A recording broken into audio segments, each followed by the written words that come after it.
Assalamualaikum warahmatullahi wabarakatuh. Perkenalkan, nama saya Nika Sekar Melati, NIM 200231100100013. Saya dari Prodi Ekonomi Pembangunan kelas A. Di sini saya akan menjelaskan tentang pemikiran ekonomi Ibnu Khaldun dalam pandangan ekonomi Islam dan ekonomi konvensional. Ekonomi menurut Ibnu Khaldun. Ibnu Khaldun nama lengkapnya adalah Abdul Ar-Rahman bin Muhammad bin Khaldun Al-Hadrawi. Ibnu Khaldun dilahirkan di Tunisia pada tanggal 1 Ramadan 732 Hijriah atau 27 Mei 1332 Masehi. Ibnu Khaldun adalah raksasa intelektual paling terkemuka di dunia. Ia bukan saja bapak sosiologi, tetapi juga bapak ekonomi. Karena banyak teori ekonominya yang jauh mendahului Adam Smith dan Ricardo. Ibnu Khaldun membahas aneka ragam masalah ekonomi yang luas, termasuk ajaran tentang tata nilai, pembagian kerja, sistem harga, hukum penawaran dan permintaan, konsumsi dan produksi, uang, pembentukan modal, pertumbuhan penduduk, makroekonomi dari pajak. Sebelum Ibnu Khaldun, kajian-kajian ekonomi dunia barat masih bersifat normatif.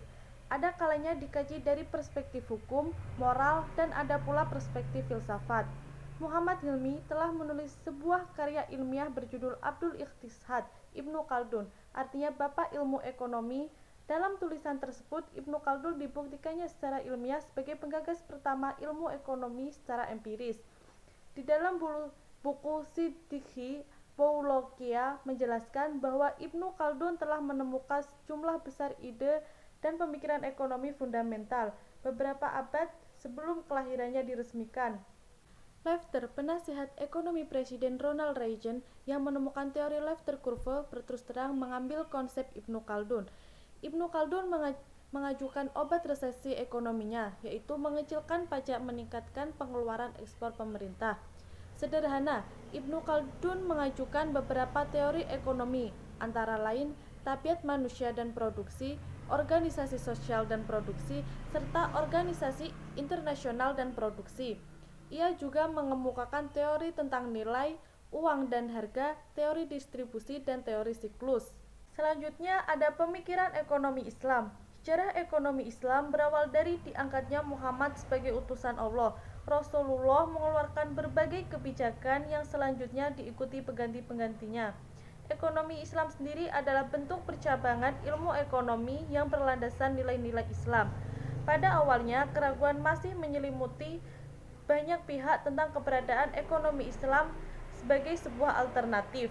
Beberapa pakar juga mengatakan bahwa sistem ekonomi Islam hanyalah akomodasi dari sistem kapitalis dan sosialis. Pada kenyataannya, terlepas dari beberapa kesamaan dengan sistem ekonomi lainnya, terdapat karakteristik khusus bagi sistem ekonomi Islam sebagai landasan bagi terbentuknya suatu sistem yang berorientasi terhadap kesejahteraan masyarakat. Ekonomi Islam tidak terlepas dari sebuah sistem ajaran Islam secara integral dan komprehensif, sehingga prinsip-prinsip dasar ekonomi Islam mengacu pada saripati ajaran Islam. Kesesuaian tersebut dengan sifat asal manusia menjadi bentuk sebuah keselarasan, sehingga tidak terjadi benturan-benturan pada implementasinya. Selanjutnya, ekonomi Islam sendiri memiliki tujuan, yaitu untuk memberikan keselarasan bagi kehidupan di dunia. Nilai Islam semata-mata bukan untuk Muslim saja, tetapi seluruh makhluk yang ada di bumi. Esensi proses ekonomi Islam adalah pemenuhan kebutuhan manusia yang berlandaskan nilai-nilai Islam guna mencapai pada tujuannya. Ekonomi Islam menjadi rahmat seluruh alam yang tidak terbatas oleh ekonomi, sosial, budaya, dan politik dan bangsa. Ekonomi Islam mampu menangkap nilai fenomena masyarakat, sehingga dalam perjalanannya dapat berubah tanpa meninggalkan sumber hukum teori ekonomi Islam. Selain itu, ada kelebihan ekonomi Islam. 1. Menjunjung kebebasan individu. 2. Mengakui hak individu. 3. Jaminan sosial. 4. Distribusi kekayaan. 5. Larangan menumpuk kekayaan. 6. Kesejahteraan individu dan masyarakat. Selanjutnya ada kelemahan sistem ekonomi Islam. 1. Lambatnya perkembangan literatur ekonomi Islam. 2. Praktik ekonomi konvensional lebih dahulu dikenal. 3. Pengetahuan sejarah pemikiran ekonomi Islam kurang. 4. Pendidikan yang materialisme. Adapun harapan ekonomi Islam, penerapan sistem ekonomi Islam diharapkan dapat dijadikan sebagai pedoman dalam pemerintahan negara, dalam membangun masyarakat yang sejahtera baik secara material dan spiritual. Selain itu, ekonomi Islam diharapkan menjadi solusi terhadap keterbelakangan ekonomi pada negara-negara Muslim dan mengubah sistem kapitalis dan komunis.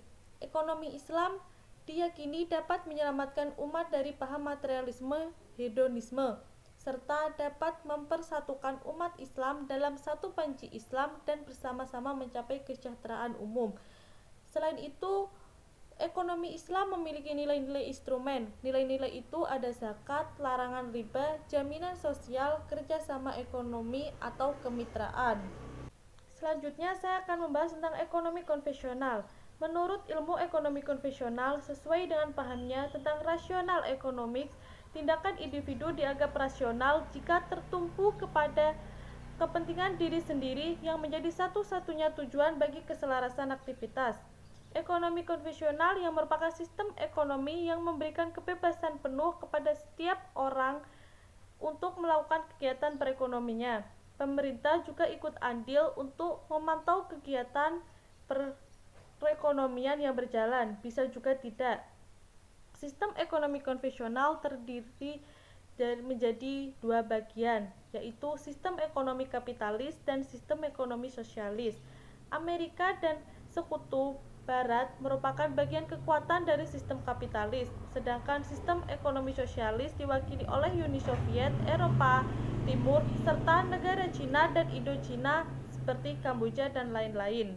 Dalam penjelasan ini, sistem kapitalis dipengaruhi oleh semangat mendapatkan keuntungan semaksimal mungkin dengan sumber daya yang terbatas. Usaha kapitalis ini didukung oleh nilai-nilai kebebasan untuk memenuhi kebutuhan. Adapun kelebihan-kelebihan ekonomi kapitalis: 1. Lebih efisien dalam memanfaatkan sumber-sumber daya dan distribusi barang. 2. Kreativitas masyarakat menjadi tinggi karena adanya kebebasan. 3. Pengawasan politik dan sosial minimal. Sedangkan kelemahan-kelemahan ekonomi kapitalis: 1. Tidak ada persaingan sempurna. 2. Sistem harga gagal mengalokasikan sumber-sumber secara efisien. Selanjutnya, sistem sosialis.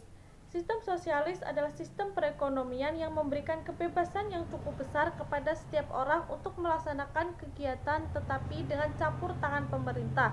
Sistem sosialis merupakan sistem ekonomi dengan kebijakan atau teori yang bertujuan yang lebih baik dengan tingkat otoritas demokratisasi terpusat. Adapun kelebihan-kelebihan sistem ekonomi sosialis: 1. Disediakannya kebutuhan pokok. 2. Didasarkan perencanaan negara. 3. Produksi dikelola oleh negara. Selanjutnya, kelemahan-kelemahan sistem kapitalis: 1. Sulit melakukan transaksi. 2. Membatasi kebebasan, yaitu menolak mementingkan diri sendiri. 3. Mengabaikan pendidikan moral. Di sini terdapat perbedaan ekonomi Islam dan ekonomi konvensional. Ekonomi Islam menawarkan instrumen profitnya, yaitu sistem bagi hasil. Ekonomi Islam bersumber secara epistemologi. Ekonomi Islam bersumber pada suatu yang mutlak, yaitu Al-Quran dan Hadis. Dalam konsep konsumsi, Islam bertujuan untuk memenuhi kebutuhan sehingga dapat melakukan ibadah kepada Allah dan diberi keberkahan, karena tujuan kehidupan dalam Islam bukan hanya di dunia tetapi juga di akhirat. Sedangkan perbedaan ekonomi konvensional mengedepankan sistem bunga sebagai instrumen profitnya. Ekonomi konvensional bersumber dari para pemikir manusia yang dapat berubah. Selain itu, ekonomi konvensional memiliki tujuan hanya untuk memenuhi kebutuhan dunia saja dan menafikan kehidupan di akhirat. Selanjutnya ada persamaan tentang ekonomi Islam dan ekonomi konvensional, yaitu dalam kedua pandangan tersebut terdapat persamaan dalam mendeskripsikan tentang konsep konsumsi bertujuan untuk memenuhi kebutuhan atau keinginan manusia melalui dari primer, sekunder, dan tersier. Terima kasih, sekian penjelasan dari saya. Kurang lebihnya saya mohon maaf jika ada kesalahan kata. Wassalamualaikum warahmatullahi wabarakatuh.